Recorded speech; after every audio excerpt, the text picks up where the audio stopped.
की बात है जब एक गांव में एक बहुत ही गरीब परिवार रहता था। उस परिवार में हरिया, उसकी पत्नी शीला और उनके दो बच्चे राजू और मीना रहते थे। शीला बड़ी ही खड़ूस औरत थी जो हमेशा हरिया को दबा कर रखती थी और अपने बच्चों पर गुस्सा निकालती रहती थी। हरिया और बच्चे शीला से बड़े दुखी थे। हरिया एक हलवाई की दुकान पर काम करता था। उस दुकानदार का नाम मोटे लाला था। हरिया उसकी दुकान का सारा काम संभालता था। उसके बाद भी मोटे लाला हरिया को पूरे दिन सुनाता था। हरिया ना घर से खुश था न बाहर जाकर। एक दिन की बात है जब मोटे लाला दुकान पर बैठा था, तभी वहाँ एक ग्राहक आता है। अरे भैया, 1 किलो जलेबी पैक करके दे दो। अरे ओ हरिया, अरे जल्दी से 1 किलो जलेबी पैक कर भाई। जी मालिक, अभी करता हूँ। हरिया देखता है कि चाशनी में एक छिपकली पड़ी है। अब वो घबरा जाता है कि आखिर वो करे तो क्या करे। अगर मैंने इस छिपकली के बारे में मालिक को बताया तो वो बहुत गुस्सा करेंगे, और ग्राहक के सामने बताऊं भी तो कैसे। मुझे कुछ तो करना पड़ेगा। मैं इस आदमी और इसके परिवार की जान खतरे में नहीं डाल सकता। हरिया उस ग्राहक के बारे में सोचता है और बाहर आता है। वो जलेबी तो खत्म हो गई। हैं? जलेबी खत्म हो गई?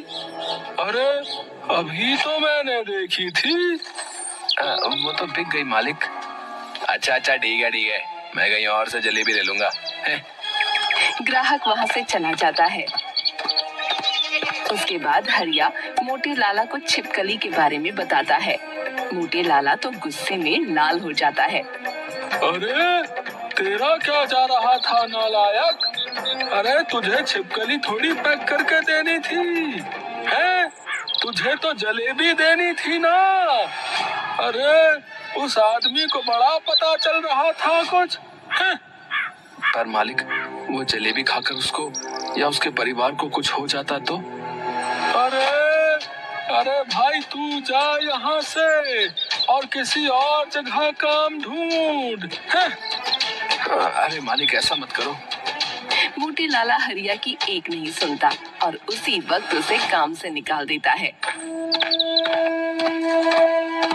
हरिया बेचारा दुखी होकर घर आता है तो उसके बच्चे भूखे बैठे होते हैं। बाबा, आज तो आपको राशन लाना था ना? माँ कब से इंतजार कर रही है आपका। हाँ बाबा, और हम कब से भूखे बैठे हैं। क्या हुआ, जवाब दो, राशन क्यों नहीं लाए? वो मोटे लाला ने काम से निकाल दिया और एक पैसा तक नहीं दिया। क्या? ऐसे कैसे निकाल दिया? ऐसी क्या बात हो गई? हरिया जब सारी बात शीला को बताता है तो शीला हरिया से बहुत लड़ती है और उसे उसी वक्त घर से निकाल देती है। बेचारे बच्चे ये सब अपनी आंखों के सामने होते देख रहे थे। वो एक बार को अपने बाबा को रोकते भी हैं, पर तभी शीला उनको जोर से डांटती है। ज्यादा तरफदारी की तो तुम दोनों को भी बाहर कर दूंगी। और हाँ, तुम तो अब तभी घर में घुसना जब तुमको कोई काम मिल जाए। ऐसा क्यों कर रही हो? मैं कोई काम ढूंढ लूंगा। तुम ऐसे मुझे घर से तो मत निकालो। अगर तुम घर से नहीं गए तो मैं चली जाऊंगी। नहीं, मैं ही चला जाता हूँ और जल्द ही कोई काम ढूंढ लूंगा। हरिया बड़ा उदास होकर वहाँ से चला जाता है। उसके बच्चे राजू और मीना भी बड़े उदास हो जाते हैं। हरिया घर से अकेले रात को निकल पड़ता है, पर उसे ये नहीं पता होता कि उसे जाना कहाँ है। वो बस बिना सोचे समझे चलता ही जाता है। रास्ते में उसे एक घना जंगल मिलता है। हे राम, मैं तो चलते चलते पता नहीं कहाँ तक आ गया। अब एक काम करता हूँ कि यहीं बैठकर थोड़ा आराम करता हूँ। हरिया एक पेड़ के नीचे बैठ जाता है और थोड़ा आराम करने लगता है। अब हरिया को बहुत तेज भूख लगने लगती है। उसने आखिर सुबह से कुछ खाया नहीं था। हरिया भूख की वजह से सो भी नहीं पा रहा था। वो ऊपर देखता है और भगवान से प्रार्थना करने लगता है।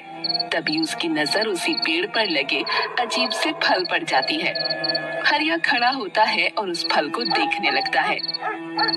ये फल कितना अलग है और सुंदर भी।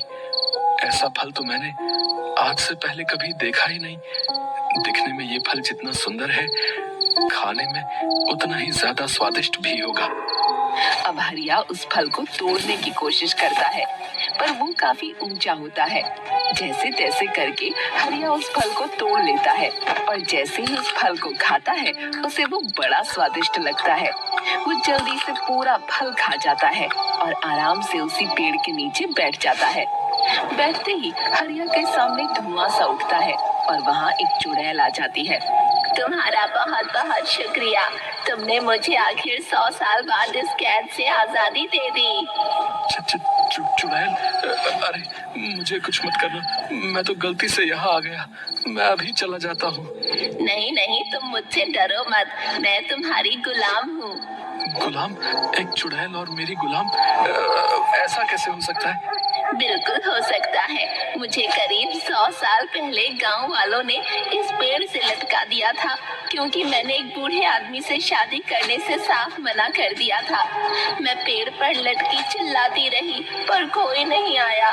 3 दिन तक ऐसे भूखी प्यासी लटके रहने से मेरी मौत हो गई। मरने के बाद मैं इस पेड़ में समा गई। उसके बाद इस पेड़ से ये अजीब सा फल निकला, जिसको खाने का इंतजार मैं 100 साल से कर रही हूँ, क्योंकि जब कोई इस फल को खाता तभी मुझे इस पेड़ की कैद से आजादी मिलती। और आज मैंने ये फल खाकर तुमको आजाद कर दिया क्या? हाँ, अब मैं आजाद हूँ। इतने सालों बाद मैं आजाद हूँ। बताओ तुमको क्या चाहिए? मैं आज इतनी खुश हूँ कि तुम्हारी सारी इच्छा एक पल में पूरी कर सकती हूँ। क्या सच में? ऐसा है तो मुझे बहुत भूख लग रही है। तो क्या तुम कुछ मेरे लिए खाने को ला सकती हो? चुड़ैल एक हाथ घुमाती है और हरिया के सामने तरह तरह के पकवान आ जाते हैं। हरिया तो ये सब देख एकदम चौंक जाता है। वो जल्दी जल्दी सब उठाकर खाने लगता है, पर तभी उसको अपने बच्चों का ख्याल आता है और वो खाते खाते रुक जाता है। अरे खाओ खाओ, ये सब तुम्हारे लिए ही है। रुक क्यों गए तुम? कुछ नहीं, बस ऐसे ही। बताओ क्या हुआ, और तुम आखिर इस घने जंगल में क्यों आए थे? हरिया चुड़ैल को पूरी कहानी सुनाता है।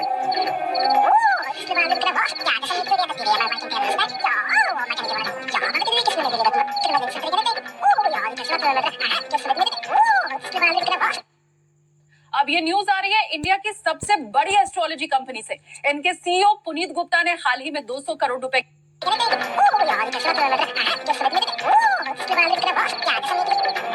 चुड़ैल उसकी कहानी सुनकर भावुक हो जाती है।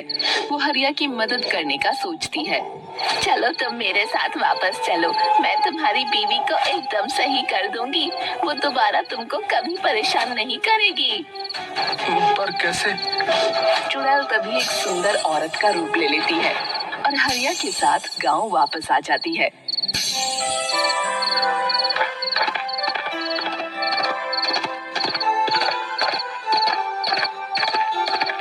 उसके बाद वो हरिया के घर के सामने हरिया के साथ रहने लगती है।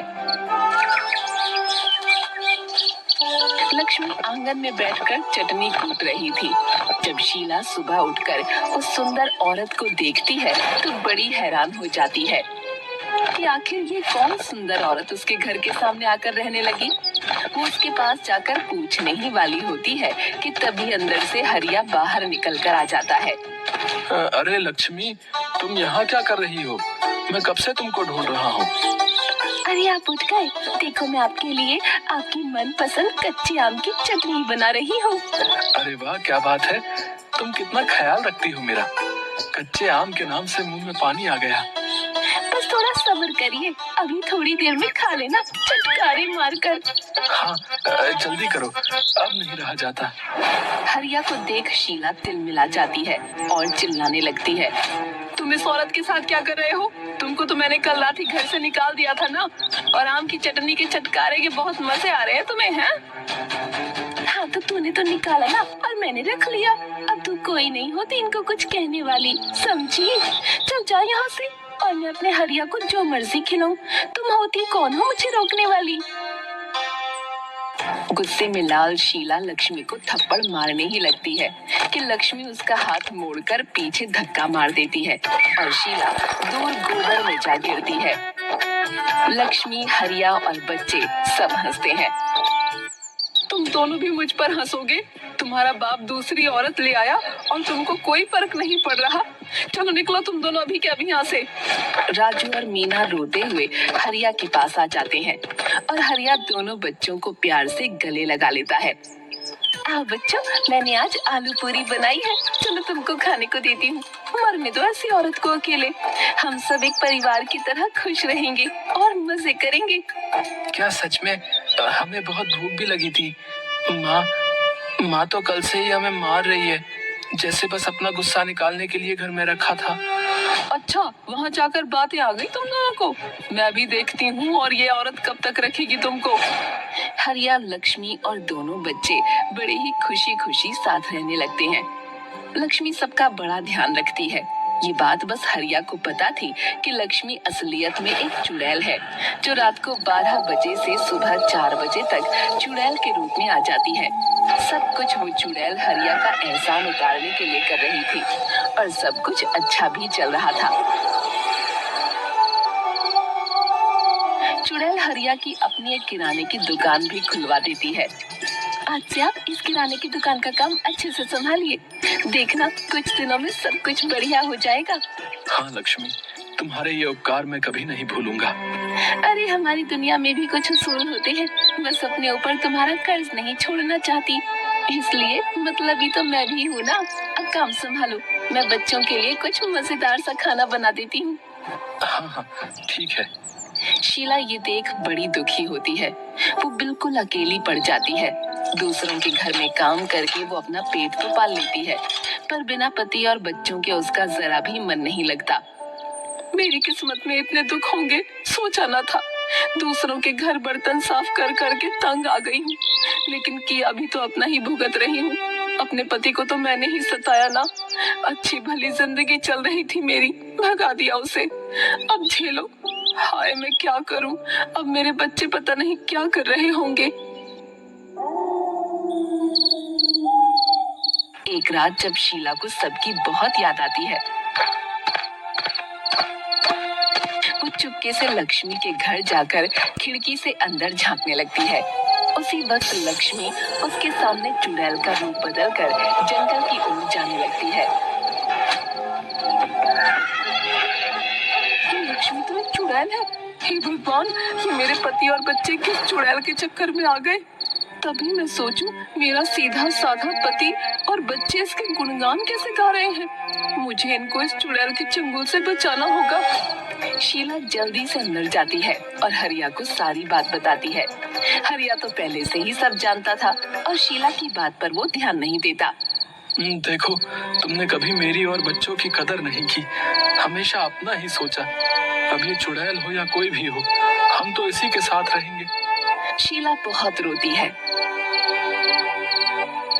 और जल्दी से जंगल की तरफ भागती है।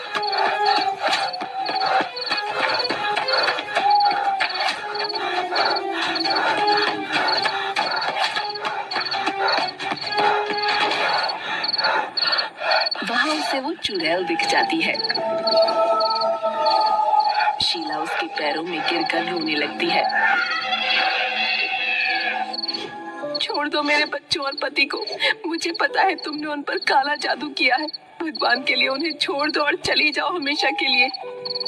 अच्छा ऐसी बात है? देखो, मैं बस उन पतियों पर काला जादू कर सकती हूँ जो कमजोर और अकेले होते हैं, जैसे तेरा पति। तूने तो उसे घर से निकाल दिया था ना। मैं वापस ले जाऊंगी उनको, बहुत ध्यान रखूंगी और कभी किसी मुसीबत में अकेला नहीं छोड़ूंगी। बस तुम चली जाओ, वो मेरे पति हैं। ठीक है, अभी तो मैं जा रही हूँ, पर अगर तूने दोबारा हरिया को अकेला छोड़ा तो मैं वापस आ जाऊंगी, वो भी हमेशा के लिए। शीला उस चुड़ैल से वादा करती है कि वो हमेशा हरिया और बच्चों के साथ अच्छे से रहेगी। चुड़ैल शीला की बात मानकर वहाँ से गायब हो जाती है। उसके बाद शीला अपने परिवार के साथ खुशी खुशी रहने लगती है, सबका ध्यान रखती है